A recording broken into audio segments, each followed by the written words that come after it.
Josh, Katie, thank you so much for joining us today. This is going to be a fantastic conversation about NBA Top Shot, NFTs, collectibles. We're going to really try to touch on as much as we can here over the next 15 minutes. But Katie, I have to ask you first, what's it feel like to work for Michael Jordan? It feels great. For those that missed it, DapperLabs, the maker of NBA Top Shot, announced yesterday when you're listening to this, a new round of funding, $2.6 billion valuation. Michael Jordan is among a long list of new investors. So we're going to talk a little bit about that, but I really want to jump all the way back to the beginning of this, and we've got the perfect duo here to talk about how Top Shot came to be, how they predicted, in a way, what these last 2 months have been, and maybe what they didn't see coming too. So Josh Goodstadt with us here. If you wouldn't mind talking just a quick introduction about your role with Think 450 and how you came to play a role with DapperLabs. Sure, Jacob. Josh Goodstadt, the EVP of licensing for Think 450. We are the innovation arm of the NBPA. We oversee all of the group licensing program for active NBA players. My role came in as the licensor, in terms of, I think it was the spring of 2018, there was a lot, we started to get a lot of inquiries as to blockchain, digital collectibles, and there was a number of, just different entities, because so much of it was still in formulation, reaching out to us, inquiring about the rights. And we had, some really interesting conversations. And admittedly, I had no real baseline in terms of knowledge, in terms of blockchains. We had to quickly bring ourselves up to speed and had a lot of conversations with the entities. We also, I kind of reached out to some people I know in the finance world and digital currency and things of that nature, and just started to get the download. And they would put me in touch with other people in the ticketing space that were thinking about blockchain. You begin to go down a vortex of conversations, and you're wondering are you ever going to come out of it? And sort of on the tail end of it is when, Katy kind of came in. It was probably late summer of 2018. And, Katy and DapperLabs came in and started having a conversation with us about it. And they were, I think what was interesting, and it's no different than really any kind of licensing sort of evaluation, we sort of look at like, okay, what are the resources? What are the capabilities? Do they have a track record of success? How are they thinking about this from a creative standpoint? And naturally, Katy and the DapperLabs team really checked all the boxes. I mean, again, it's very nascent, but at the time, they really checked the boxes in terms, certainly, of track record of success with CryptoKitties. At the time, there wasn't this sort of flushed out idea of what creativity was going to look like, but they certainly had a vision that they wanted to do something different and unique for the space. And then from there, we formalized a partnership to launch, the product. And, there's a development window, approximately 2 years. And we started sort of seeing some testing, some soft testing beta, whatever you want to call it, over the summer. And it showed promise. And we were starting to get excited. And then, admittedly, Jacob, and Katy and I have kind of talked about this. I can't sit here and say I saw this coming. We thought there was promise. With any other digital sort of product we put out, we have high expectations, but we did not see sort of just the rapid evolution in terms of, the product excitement and engagement that we are seeing right now. So I would add that when we went and started talking to Josh and his team, they took a really different perspective than other players associations, that there were other players associations that were like, what, it's a nascent space. We're just going to license a bunch of people and then see who wins. And what Josh and team said was that they wanted to, be focused about it. They wanted to learn about it through a partnership. And we really liked that perspective as well, because it really created that cocoon that we could build a really cool, authentic, and like very legitimate product in. And so it was kind of like a perfect storm of Josh and team having the kind of perspective that aligned with our perspective as well. Yeah, that's fantastic. And got a little bit to my next question, which was from your side of things, Katy, why the NBA? I know, correct me if I'm wrong, but you had some experience with the NFL and NHL, and I'm sure you've heard from those folks in the last few months, like, why are you at the NBA? Why not with us? Why did the NBA become the perfect partner for this? The NBA, by and large, is just so tech savvy. If you look at all of the investments that athletes have done in the tech space, many of our investors, Kevin Durant has been leading the way, Andre Iguodala, but kind of all the way down. And you can see in the group that came into this latest fundraising round that there's a deep interest by NBA players in the technology space. And so it really was a perfect fit in that way, both the league and the PA having a great outlook on how to handle new markets was really great. And I think, again, having spent time at the NFL, I didn't ever think they would be first. I think they'll come in and do a great job when it's time for them. But the NBA really leads the way, both on the player side and the league side in new technology. Absolutely. And Josh, I'm curious, how big of a portion of Think 450's revenue comes from collectibles? And we've heard, I think, I don't want to misquote Mark Cuban, but I believe he said NFTs could be the third largest revenue source for the NBA. How big can collectibles grow? Well, it certainly can be, one of the top 3, 4, 5 partners. I mean, again, you got to keep in mind, it's still new, right? Mm-hmm. I mean, this quarter that we're in is really the first launch quarter, right? So we don't even have a full year under our belt. So, we certainly see it as a top 5 category, but I think right now we're sort of at this point, just sort of letting the space evolve. The revenue will come in and then we'll kind of we'll see where we net out, but we're optimistic. I mean, we're definitely bullish on the space. Yeah, I'm glad that you brought that up too, because one of the things that we hear a lot from people who are entering the community is, oh, I wish I got into Top Shot early. And we keep being like, you're early, you're here. This is the very beginning of this whole industry. And you're really kind of helping us, build it both on the Players Association side, the players themselves and the community to come in and give us feedback and tell us what they like and they don't like. And those kind of things really will build a lasting product. So please, anyone who thinks that they missed the wave, you didn't. You're right here. We're just starting. Actually, if I could add one thing to it, it's been, guys, I can't remember a time in licensing, and I've been doing this for 20 years, where a new category, has kind of spawned unto itself and taken off in the same manner. I mean, I think back to, maybe the only comp would be, when the iPhone came out and mobile games began to skyrocket because everyone could kind of see, with the use of the iPhone and how mobile games made sense. But I think we're really just still at a launch point in terms of what this category could be. I mean, like I said, we're bullish on it, but it's still just super early right now. Yeah, and along those lines, Dapper has been open about its interest in a potential mobile gaming feature. How much have people seen in terms of the capabilities of the Flow blockchain of Top Shot? I mean, how far along the product roadmap do you feel like you guys are at this point?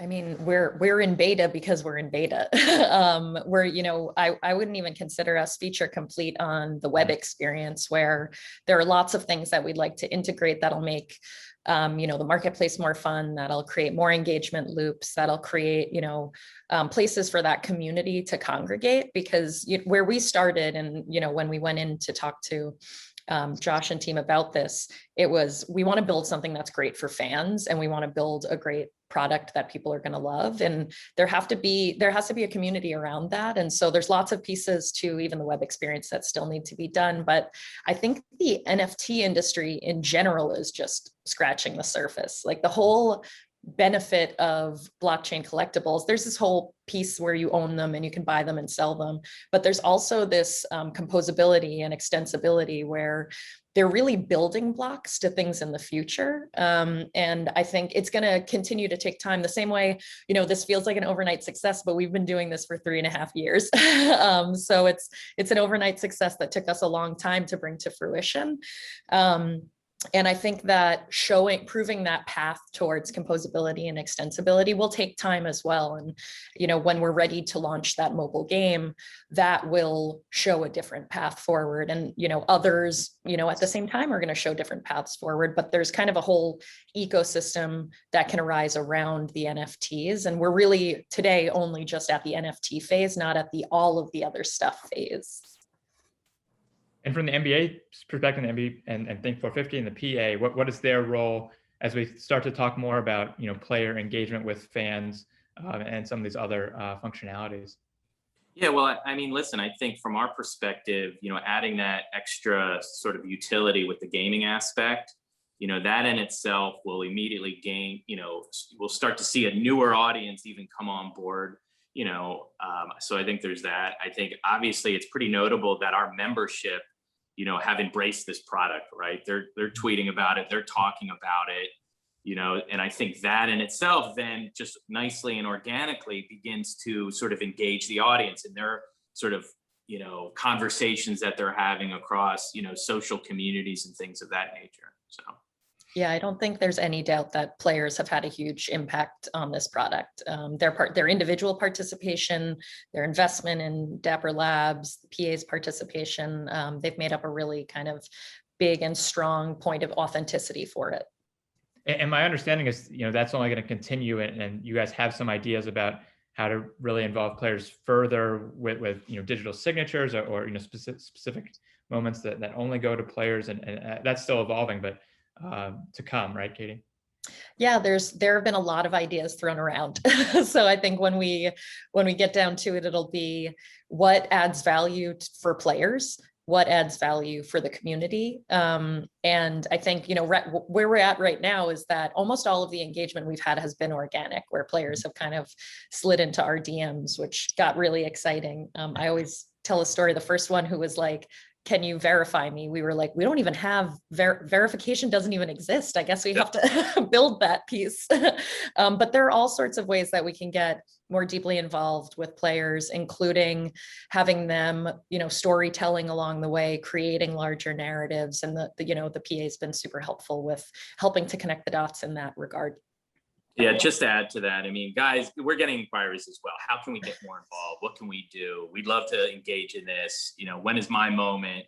All of those things. And so naturally, this is really beyond just taking the fans by storm. I mean, it's taken our membership by storm too, and they're excited to get more involved in this. Yeah, I think as you guys are hitting on, I mean, the speed of this is just unparalleled, unprecedented. The way Dapper's been able to build new features in what feels like days to us. I don't know if that's what it feels like on the inside. But for what does that mean for Think 450's role as these things do roll out? I mean, this is an extremely active partnership, it seems like. Yeah, I mean, our role, obviously, going to the core, as a licensor, we have to ensure the proper use of our, group licensing rights. So naturally, it's the approval process on product, on marketing. I think we want to sort of be smart also in terms of how we sort of view the category. I mean, we hear a lot about market saturation, right? Mm-hmm. Caty and I have certainly spent time talking about it, and we want to be, pretty, sophisticated in terms of, how we work with Dapper, but also to the extent we have other sort of inquiries coming in and evaluating new opportunities with NFTs and things of that nature. So I think it's a little bit of a dual role in terms of ensuring it no different than a licensor, but also making sure that we just don't sort of unnecessarily blow up the category and sort of let it organically grow. What does market saturation mean to you guys? When you use that word, what are you thinking about? I mean, to me, and I don't know if we're there yet. I mean, I was playing golf yesterday. My caddy doesn't think we're there. I think if folks are just jumping into the space and they don't have a real plan in mind, and they're just saying, hey, let's just do an NFT, and they don't even really know what an NFT is, and it's not really bringing value, I think that's a point where you start to get to saturation. But I think, in my opinion, again, this is still really new, what you'll start to see is those people that had no idea what they're launching will probably pull back and then begin to understand and take a look at why something didn't work, why it didn't make sense, because not every sort of brand is going to have an audience that will necessarily engage in the NFTs right now. I mean, we certainly see this as a long game, but I think there will be a level of market saturation, but then there'll be a cooling. And then I think there'll be a bit more of a normalcy in terms of, it being used, in a way where they're, the brand owner will know how to speak to their sort of consumer in a better way. Yeah, I think when we think about it, every new market has a correction at some point. It doesn't mean that we're in a bubble. It means that this is a whole new market and people aren't sure how to engage in it and are experimenting. And experimentation is really exciting. And we're really happy to see people doing different things. For us, we've been doing this a long time. We've made a lot of mistakes, which we've learned from. But the things that other people do also provide inspiration. They show us different paths forward. So we love to see the space expanding. When we think about the products that we do, really, it's just about creating value for consumers. And so that's the point that we start from. And the stuff that we like that we're seeing now are things that we think really add value to kind of consumers and to fandom.